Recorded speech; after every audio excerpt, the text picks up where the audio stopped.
Bismillahirrahmanirrahim. Alhamdulillahi alladhi, kila sifa njema ni miliki yake Allah. Alladhi, Allah ambaye manna alaina, ametuneemesha katika Uislamu, au jaba alaina, na akatuwajibisha taalum, kujifundisha maana hatajuhu min al-ahkam, kwa yale tunayohitajia katika Uislamu. Wassalatu wassalam, na rehma na amani ala sayyidina Muhammad, zimwendee kiongozi wetu Muhammad. Leo tupitie katika somo la herufi tena, al-hurufi lihijaiya, katika herufi za alfabeti, tukianzia na Bismillahirrahmanirrahim. Bismillahirrahmanirrahim. Alhurufi lihijaiyatu, herufi za alfabeti. Alhurufi lihijaiyatu, herufi za alfabeti. Naam, tunaendelea na herufi hii, inaitwa jim.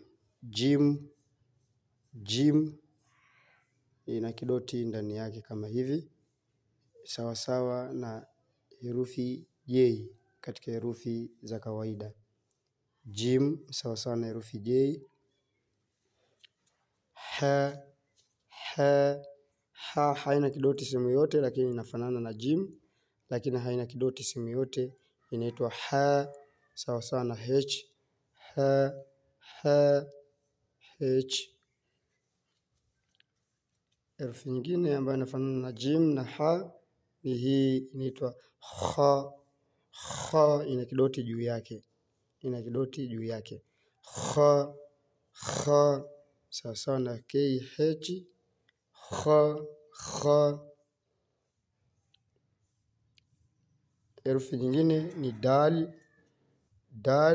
Sawa sawa na d. Dal sawa sawa na d. Dal.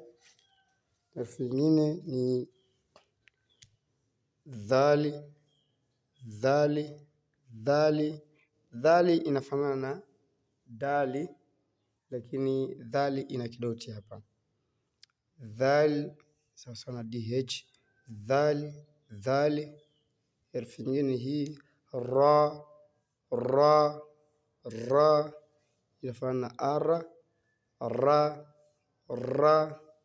Herufi nyingine ya mwisho kwa leo ni hii, inafanana na ra, lakini hii ina kidoti juu yake, inaitwa z. Herufi hii sawa sawa na z. Kwa leo inshallah naishia hapa. Billahi tawfik wa hadha, assalamu alaikum wa rahmatullahi wa barakatuh. Somo letu lilikuwa ni alhurufi lihijaiya, herufi za alfabeti.